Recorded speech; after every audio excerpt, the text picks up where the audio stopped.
Welcome back, everybody, to another episode of the Full Tank Motorcycle Podcast. How's it going, Tim? It's going well. Yeah, busy week. How are you? Very good. Lots to talk about today. It's another episode of the Moto News. And the first one we've got today, I mean, this has caused a real buzz online, is the fact that Yamaha have said, sorry, I had to pause there.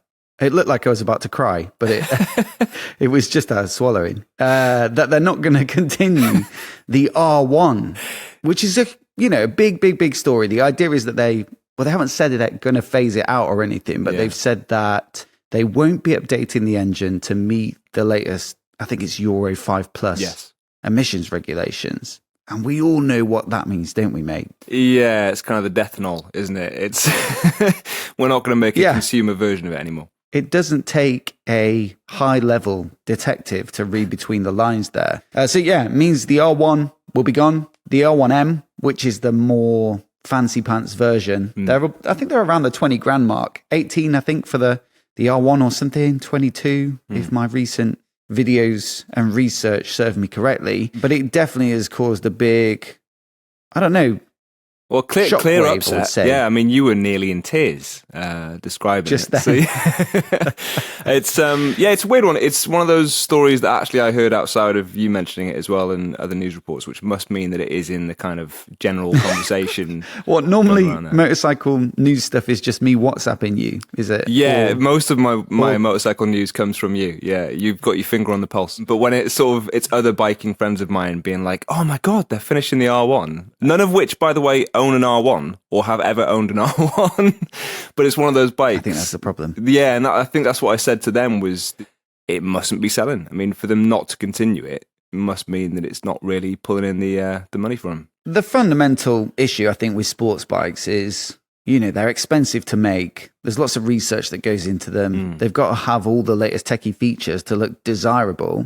That means they're expensive. And yet, ultimately, the whole sector isn't really selling a great deal. And that's probably because most people who used to ride sports bikes in their 90s or whatever don't really fancy stooping down to some really low clip-on bars anymore. So I think, ultimately, it's not the first casualty we've seen over the last few years in the sports bike market. And it won't be the last. Yeah, I think it's just a broad pattern that we're going to be seeing because it's just the constraints of the format, right? Yeah. It's not a comfortable bike. It's expensive. Who wants to spend all that money on that when you could buy a Multistrada V4 or something really exciting like that? Still really fast, but I mean, a million times more comfortable. I was thinking though, we're not really massively like sports bike nuts, are we? No. I wouldn't call myself a sports bike nut. Would you? No, but I think a lot of that for me is that it's I'm always about the sort of context of using the bike, as in like use the bike where it's at its best, where it's showing itself off, right? And you're going to enjoy it the most. And I think with a sports bike, I haven't yet had the chance to do a track day. So the place where they really excel clearly is on the track.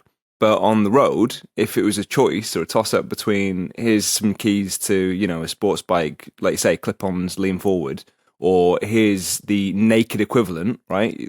MT10 being a good example for the R1, you're probably going to be fighting for the MT10 keys because it just is a little bit more usable. Totally. I was just thinking as well, you're saying that about the track day aspect of things, and I was talking about how the market's changed over the last 20, 30 years.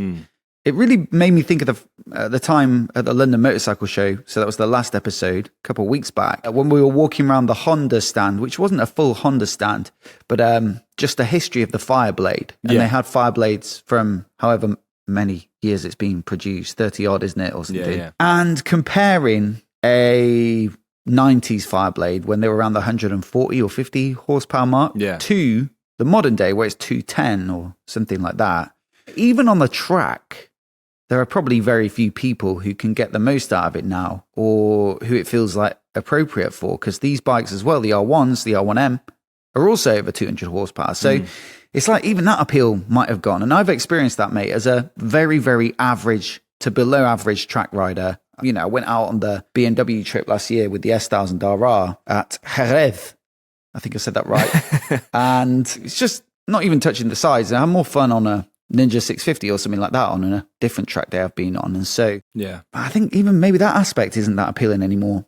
But you're right, the MT10, I'm thinking about that. If they're not updating that engine, which is a beaut of an engine. Cross-plane, inline-4, sounds like a bit like a V4 or something. Yeah. If you hear one of those going up the road with a loud exhaust on it, you know exactly what it is. And it is a beautiful thing to hear. As a biker, I would say that. Probably the rest of the neighborhood is thinking, shut up. That sounds terrible. Yeah. But for me, I love hearing an R1 or an MT10.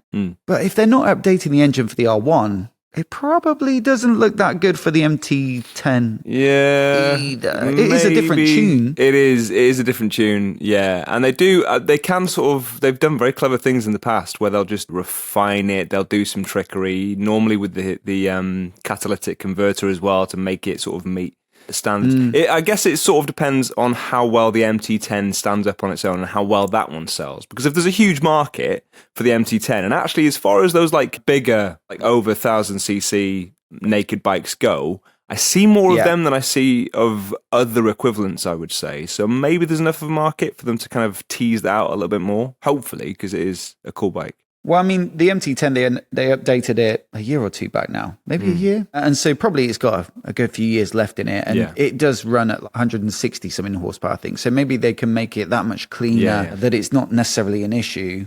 But to be honest, they've made the MT09 so good this year, apparently. I can't wait to get hold of one. It's a little bit more aggressive in the riding position now. And when I rode the previous gens back to back, MT07, MT09, MT10, I much prefer the MT09 on the road because it's a bit lighter. And I was using more of that bike as well. And even the MT09, you probably, on most roads anyway, you're not really going to be riding it 100% all the time. I mean, speak for yourself. I ride everywhere at 100% capacity. I don't leave anything on the table. No, that's true, man. No, that's why I look so frantic. No, the MT10, that's weird actually. Yeah, I've spoken to a few people where they're like, most people do prefer the MT09. And I think I'm one of the few that actually preferred the MT10 when I rode, and I've ridden both of them. It was a while ago, not since the most recent updates, but I have to admit, I felt more at home on the MT10, which I was very surprised by because I did think the MT09 would be more my comfort zone. That's classic Tim, that. Billy Big Balls. The more power, the better. Yeah, exactly. Yeah. No, I mean, look, the engine is phenomenal. And so I think there was definitely some appeal in the sound and feel of that engine and the sort of effortlessness of how quick it goes. I do get some of that super naked appeal, but it just felt a bit big to me once you've threaded the MT09 around a few lanes. And then I did the exact same route on the MT10. I was like, yeah, it's got more power and that makes a bigger bike, but I feel like I'm losing something in agility. But I'm not sure, I'm not trying to convince you. I respect your stance. It's got me thinking though about like all the other engines that might be on the way out. I feel a bit glum about it. Maybe you can cheer me up. I can hear that, in your voice. You do sound a little bit morose. Well, it's like the best engines on the market are the ones that are a bit weird. Yeah. Like a cross-plane inline 4. Yeah, you know, it's the only one really. Yes. And it got me thinking about like the Rocket 3 with a 2.5 litre inline triple that's more appropriate realistically for a car than a motorcycle. Yes. What else? Like the Goldwings Flat 6. Always been a big fan of that. Yeah. But massive, 1.8 litres, probably quite a lot of effort to update it, to keep it emissions compliant. I've noted down here the Ducati V4s, engines like that, given that they're not the most fuel efficient, those engines. If you compare a Multistrada, a Panigale V4, a Street Fighter V4, all those bikes to the closest equivalent from another manufacturer, they're almost always a bit more thirsty. But you kind of accept that because you're going to get better performance. But in terms of like cleanliness of their output, it's probably not great. No. And that's got me worried because effectively what it means is some of these more exciting engines that make motorcycles varied and weird and wonderful, you know, they might be making way for more, let's say, vanilla parallel twins and things like that. Yeah. Which we've got loads of. I mean, thankfully the MT09 is at least a triple. So there aren't as many of those on the market. But I just hope that the more, I don't know, wacky and daring engines. Daring's a good way of putting it. Yeah, I mean, a lot of them are an exercise in excess, aren't they? They are, look at what we can do. I mean, you're talking sort of Billy Big Bollocks. That's a manufacturer flexing. Because you don't need to make a 2.3 litre 3-cylinder. You just don't need to to do that, right? I think it's like perhaps Hail Mary, you know, or a last hurrah. Yeah. Gosh, I got to go and buy one. Quick. The counterpoint is hopefully more exciting but cleaner I say in air quotes because I'm not fully versed on like the entire CO2 output or whatever of the manufacturing process of electric bikes. But that side of things, electrics, hybrids, and that sort of stuff, you would hope as these more exciting engines get phased out, maybe more exciting stuff would be coming in at that end. But I'm just not feeling that at the moment. Like Triumph did that cool looking speed triple that was electric. They did a sort of research partnership. Looked amazing, but it was just a prototype. Ducati, they're making the Moto e-bikes for the race series, the electric race series, but there's no production equivalent. The Kawasaki bikes are naked and are fared electric, and also the hybrid equivalents as well, which you've got to say, lots of respect for pushing and getting 4 bikes on the market. Yeah. But ultimately, they're all, I don't know, commuter type bikes, really, aren't they? Some of them are, yeah. I think, and we've said this before, but maybe the ones that will hit the market and do the best, and therefore get the most investment, will be this sort of, in air quotes again, boring commuter bikes, those sorts of things, just to sort of get your A to B. And maybe they'll do a couple of, just for the sake of showing off and flexing, do some slightly more exciting bikes, possibly. But perhaps, it's dictated by the market, mate. I mean, obviously, it's great to go and show what you can do, and a lot of them will do that, and that's what sort of prototypes are for. But when it comes to actually putting it out on the market, there needs to be an audience for it, because otherwise, if it doesn't sell, then you're just going to bankrupt yourself, aren't you? Totes. I guess the only silver lining, perhaps, I don't know if you saw this, but the R9, the much rumoured and long anticipated R9 that's been appearing on copyright documents and stuff like that for ages, looks like it might be on the way, because one of the World Supersport team managers said that they're racing R6s at the moment, but he knows from an internal conversation that that'll end next year and an R9 will take its place. So if a race bike's come in, almost certainly a production bike's come in, especially if they just get rid of the R1, then there's a huge gap in their lineup for something like that. Probably realistically much cleaner running engine. It won't be anywhere near as powerful, I don't think. Maybe in the sort of 120 to 150 kind of range. Depends if they change the tune versus the MT-09. But assume they will. But that's going to be a good bike, surely. And that might tide us over until something good that's like electric comes, I guess. It's such a throwaway comment. Yeah, really great. Hopefully it'd be nice. It'd be a good little sort of playing partner for the street triple, and so sit between the street triple and speed triple, isn't it? So that'd be a nice kind of, it's got some competition at least. Anyway, moving swiftly on to something from their Japanese neighbours over at Honda. This is a bit of a weird one, mate. Occasionally these sort of copyrights and patents and that sort of thing pop up. This one, though, is from Honda. Shout out to Cycle World for finding this one. And basically the idea is it will be a crosswind assist, possibly like a lane keeping assist. So the sort of thing you're very much used to in a car, where it'll see the edge of the lane markings and kick you back into the lane if you're wandering over because you've zoned out. Yeah. This might well be coming to bikes in the future. So the bike will be able to steer effectively on your behalf. Immediate impressions, Tim. I'm a small concern in terms of the fact that with a car, your balance isn't key to the lane assist and the steering wheel being tweaked out of your fingertips, as opposed to the bike going, nah, keeping that lane, and your balance is going the other way. That feels a little bit strange, but I'm sure they've worked it out. I'm sure there'll be some testing involved, and it's probably not as extreme. My initial thought is that it sounds pretty out there, but as it sort of trickles down to a consumer level, chances are it'll be less extreme, right? A little bit more moderate. It's the same with those wings, right? The active aerodynamics, where we like active aerodynamics, and then you actually see it in real life, and you're like, it makes a little difference. Like it's a small little thing. Yeah, I wouldn't expect that this is going to be able to like shove you across 3 lanes in the blink of an eye. It will probably be quite subtle, right? Yeah. Modest input. Yeah. Firstly, it sort of reminds me straight away of that self-balancing bike. Yeah. Did you see that? I have, yeah. The Honda, where it's following the guy around like a dog. Yeah. Very weird to look at. And you see something like that, and again, it's almost like high fashion on the catwalk. You're like, well, that's so ridiculous that no one's going to wear that or ride that. But it's the little ideas that trickle down into, H&M 3 years later, aka a boring commuter bike or something. Yeah. And I guess that has helped them develop something that can balance, regardless of what the front wheel's doing, whether the rider's a little bit off balance or not. But the idea is it's a servo mounted behind the steering head. One assumes that the handlebars aren't decoupled from the fork. Do you know what I mean? Imagine if you were just holding the bars going forward, but the front wheel can independently move. I don't think that's happening. You must get some feedback from the bars. And the inputs are listed as a steering torque sensor. So are you putting anything through the bars? Steering angle sensor. So where's the wheel pointing? Speed of the bike, acceleration of the bike, but also maybe a radar or camera. And that would be, I guess, tying it into stuff like active cruise and that sort of thing. Yeah. Look, I have been caught by a few surprising crosswind.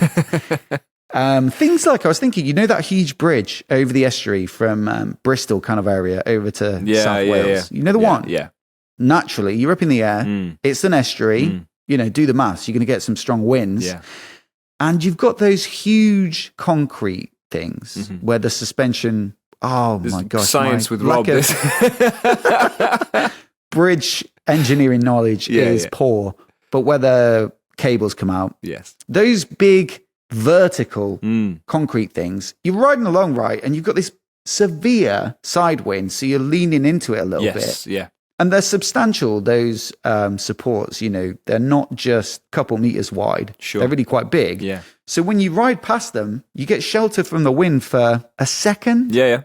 Maybe less, but completely, and then immediately back into the crosswind. Yeah. That is quite harrowing. I think that's quite an extreme example. Yeah. No, I get what you... Strong. Yeah, no, I understand what you're saying. I think I've experienced sort of that, or close to. I do remember it, but I can't remember exactly where. But yeah, it's not a fun feeling at all. Similar to that. If you don't see it coming, you just end up... Yeah, no, exactly. Those ones are worse the because you're not expecting it. Whereas, and I think this is genuinely the term, so I'm not trying to make a pun here, but the suck and blow effect of a truck when you fall into you this... wish. When you're alongside a truck, basically, you can feel it. I always wondered why you would always sit alongside trucks. I linger there a little too long. long. On a ride together. Yeah. I'm like, come on, mate, keep up. So yeah, anyway, you get pulled into the truck. When you're alongside it and you get pulled towards it a little bit, right? And then you come out the other end and it pushes you wayward. So yeah, no, it's a similar sort of thing. However, with the truck, because you do it a few times, it's going to happen, so you're kind of prepared for it. But the thing, like you're saying with the bridge, when it's kind of a freak wind like that and you can't really account for it, so you can't brace for it almost. So it just sort of, I know, the lanes luckily are big enough that you can kind of cruise that out. But it does adjust your line uncomfortably. So no, if it can work, if they can pull it off, then I'm all for it. It sounds interesting. I just wonder, like I say, when it sort of trickles down to actually being made, if it's ever made, how much of a difference it's going to be. Probably quite subtle. I would imagine so. I think, honestly, putting this out to the audience, I'd love to know people's feedback in the comments of the full episode here. But it really feels like one of those things where most of the audience are going to say it's too far. Because there's fairly negative reaction, I'd say, to stuff like active cruise control. There's only a small percentage of riders who would want that. To extend that kind of intervention to steering, probably only a very, very, very small percentage of riders. Yeah. Maybe if you knew, it would be helpful on like a learner bike, like an NC 750 or something. But then is it really teaching you to ride? Great question. Yeah. Leave your comments below, letting us know what you think this would actually be good for. Maybe on a big tourer as well. Where you've got a big side area, you've got a passenger, you've got the luggage. True, very true. You're acting like a big sail. Yeah. But you might be like an older rider who's feeling a bit less comfortable with the side of the bike or, something like that.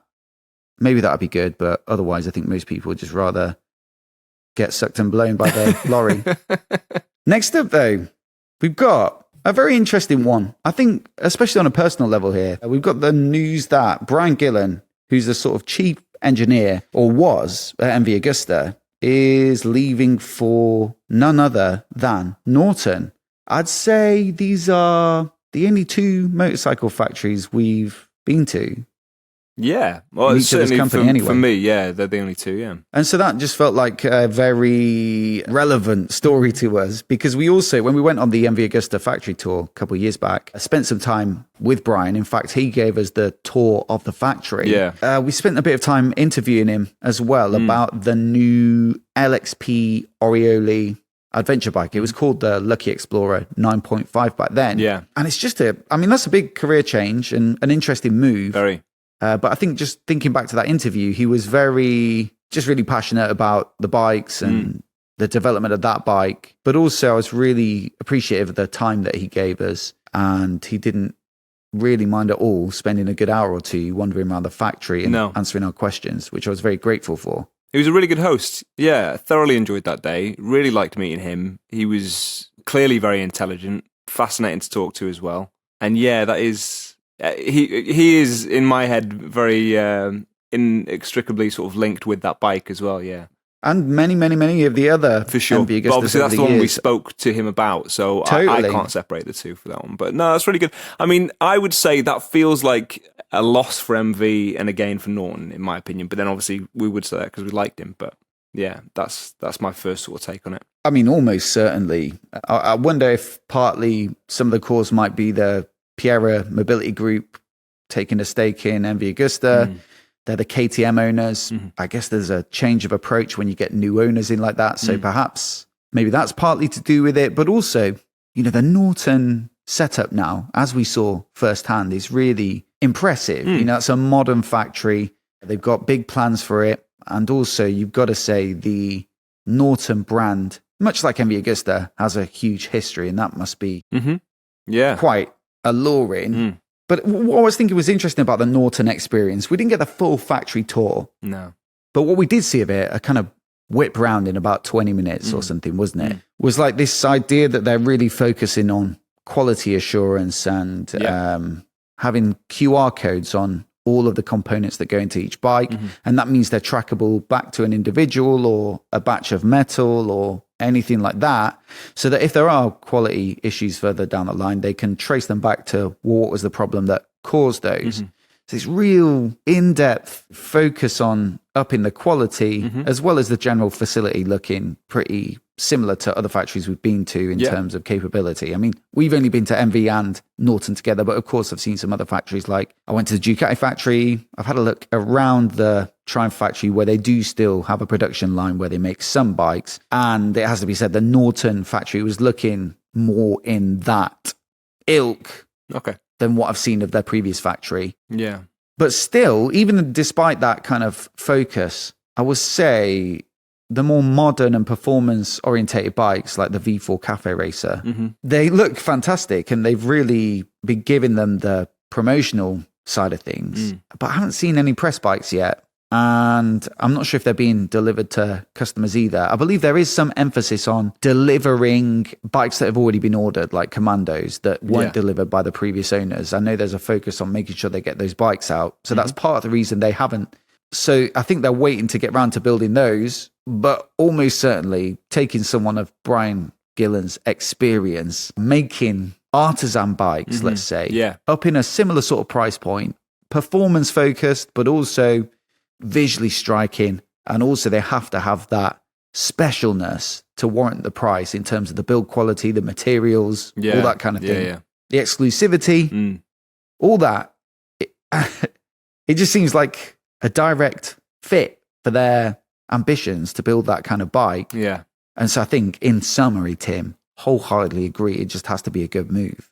Yeah, like I say, for Norton, certainly, that's a very positive sign, and definitely curious to see, like you say, the V4 coming out so we can actually get hands on something else. Because we've seen the Commando, that's great, we've got opinions on that, but seeing some more stuff from them would kind of cement that opinion, I think. It was also floated that we could go back and film a tour of it at some point. So I think we should wait until Brian is there.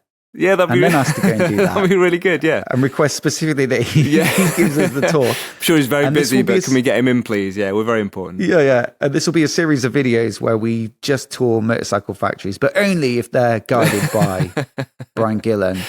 It's going to be quite a brief series at the moment, but hopefully if we can encourage him to keep quitting his job and move into other manufacturers, then it'll be good for business for us as well. Moving on, mate, we've got comments of the week. A couple of episodes back, we talked about the MV Agusta. Gosh, that's actually could have been a good segue, but I was oblivious to the fact we were moving on to an MV.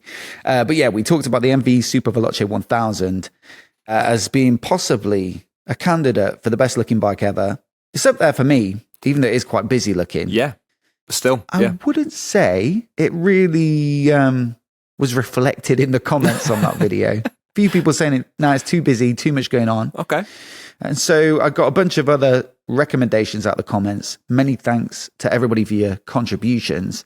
I thought we'd rattle through a few, Tim, and rate them. You got to say whether they're a better shout or worse shout than a Super Veloce 1000. Okay. Number 1, we've got William Fisher. He suggested the Ducati 1199 Superleggera.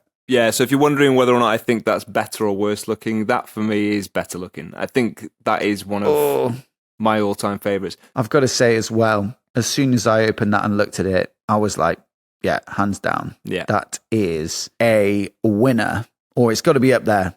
I don't know if you can get a price for these at the moment, but it says on MCN's review that on the used market, they're fetching around 48 grand. Yeah.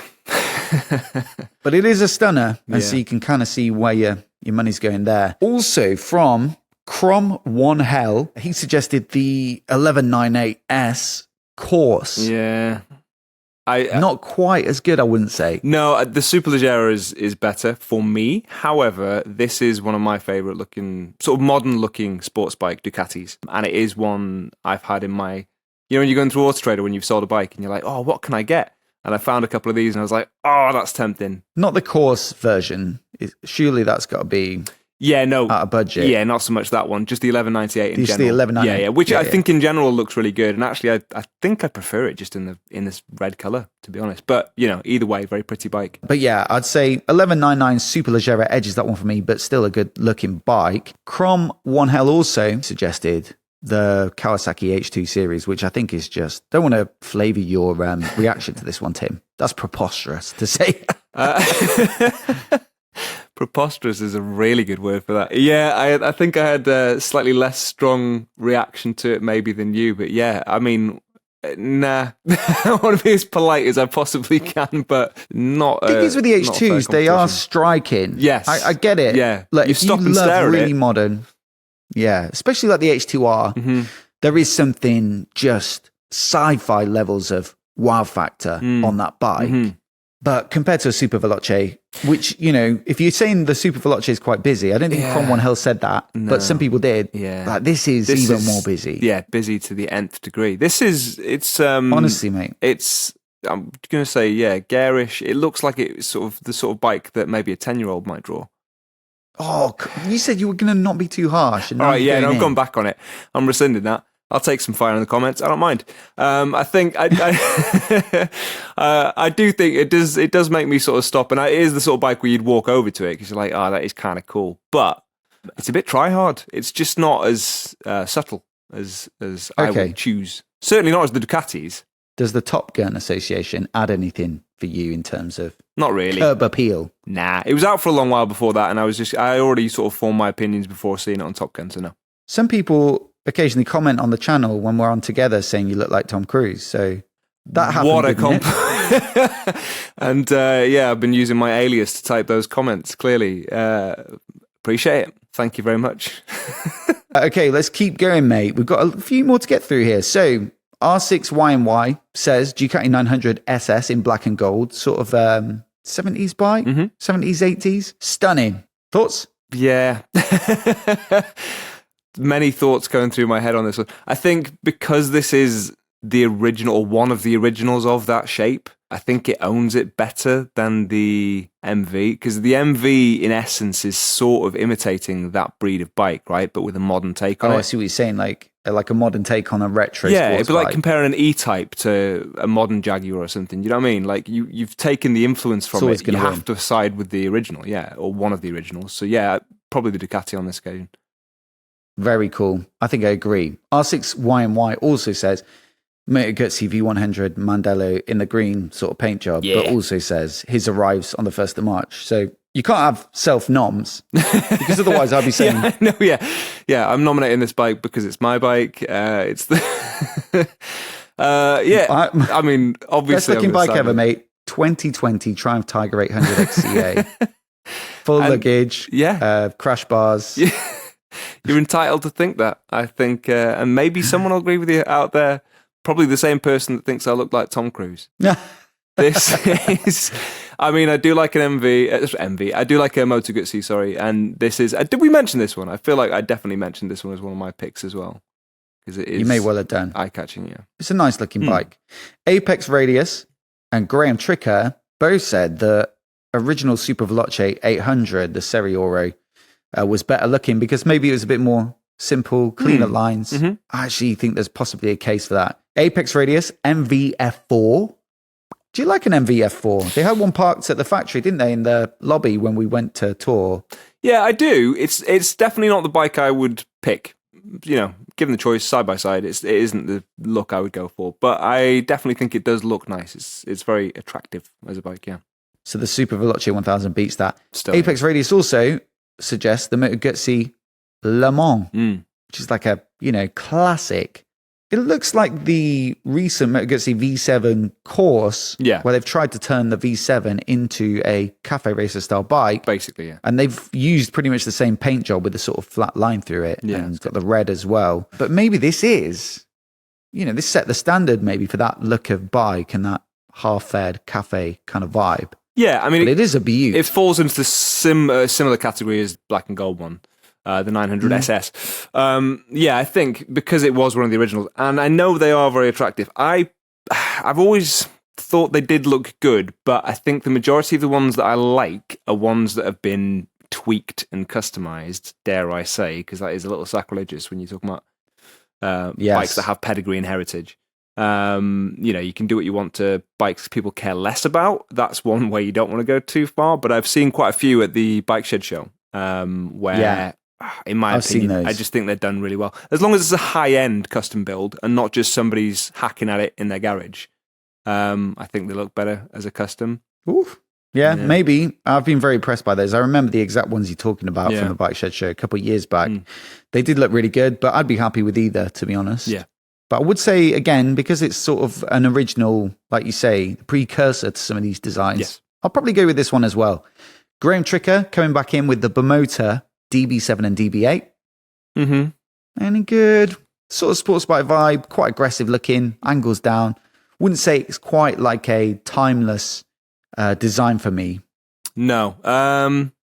It's an odd one, really. You don't see too many Bermotors. I've seen a couple, but it is a bit of a rare thing to pick up. Yeah. So you're still processing it? Yeah. I think I still prefer the MV on that occasion. I do see the argument for this one, but no, not my taste. Dawit Fikadu says MV Augusta Rush, which is the kind of crazy cafe looking thing. It's built upon the Brutali 1000. It's got a disc wheel at the back. Yeah. It's a striking bike, let's say, but I wouldn't say it's a beaut. I think striking is a really good way of putting it. That disc wheel at the back is very unique. I like that. However, you'd almost like to see it without it. Yeah, I think it really does help it stand out. But then, that really is throwing everything you've got at a design, and it's what I mean. Just pick a tone, pick a standout feature. That is peacocking to the nth degree. Where you're like, just pick a lane, mate. It's a bit too much, but there is something very striking about it. It's not an ugly bike necessarily, but like I say, I think it's a bit try hard, and I would go with the Super Veloce. You summed that up perfectly. Peacocking springs straight to mind when I saw that disc cover. Thank you very much for all your suggestions. Really enjoyed some of those beautiful looking bikes. And we'll just round off today with our Bike of the Week. It's a little bit of a section where I think we're trying to celebrate a theme's developing, isn't it? Sort of unusual combinations, let's say. We admire the bravery to try something a bit out of the ordinary. But this one, I've been seeing it knocking around on Instagram, and there's a YouTube video about it now. It's Thornton 100, who, again, seen some of their bikes at the Bike Shed show. They do these amazing Triumph conversions. But I don't know if you've seen this one, mate. The Desert Bobber. Only since you're obviously pointing it out to me. I've seen a couple of theirs with knobbly tyres. Thing is, though, mate, I think the reason I actually quite like this bike is because it reminds me a little bit of what I was sort of trying to do when I had that Street Twin. Do you remember that with the grey paint job on the tank? I do, yes. At one point in time, it had the Continental TKC 80s on it, so knobbly looking tyres. Mm-hmm. And it was like a shit version of this, basically. No, it wasn't that bad. It was a cool bike. Yeah. But it was like if someone tried to achieve something like this, sure, but without the know-how or budget or materials or the welding parts. skills, or because that exhaust is a piece of art, or the design flair, or the facilities to do it, or the team to do it. Yeah, it was a pale attempt at a similar idea. And what this is probably like my wildest dreams fulfilled in reality. And I'm going to validate what you said about it not being a particularly practical choice, because those sorts of tires on the road are a bit hard work. And that's with a normal width front wheel. This has got the wide wheel kit, which must make it steer pretty heavy. In all the time that I had that bike with those terrible tires on that were like teeth chatteringly vibey, handled terribly, like you couldn't roll into a turn. You were either on your side or get upright. Do you know what I mean? Yeah. You had two lean angles and one of them was upright. Yeah. You know, in all the time I experienced that and persevered with that, every time I parked it up, I was like, oh, I love the way that bike looks on those tires, even if it's stupid. Yeah. When I took it to get the tires put on, the bloke was like, why are you putting these tires? I love you're that. fruiting. Like, yeah. The amount of people when you go and you're like, look, I know what I'm doing. Just stick it on. I've asked you for these tires. What I'm doing is stupid. Just put those tires on, mate. Yeah. Okay? I'll pay double. Yeah. If we don't have to deliberate over it, just get the tires on so I can go home and vibrate my teeth out along the way. So that's what I think I like about it. It just is no holds barred attempt at making something crazy looking like that. It's always that sort of Mad Max kind of vibe. And for that, I salute them. And I think it's one of the coolest looking bikes they've built, especially with that little mudguard at the rear coming off the bobber seat. I don't know what it is about that. Yeah, that tail section that is really nice. And the exhaust pipes just poking through there. Very cool. That is one of their key strengths. Yeah.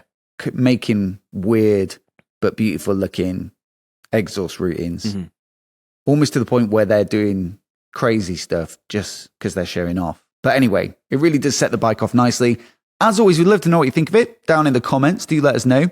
Also, any suggestions for similarly illogical combinations of motorcycle genres, designs that maybe you've done yourself, all that sort of stuff. Any suggestions for those for future bikes of the week, please do let us know and we'll try and include them. I hope everybody's well. Thank you so much for listening. We'll be back next week, so we'll see you then.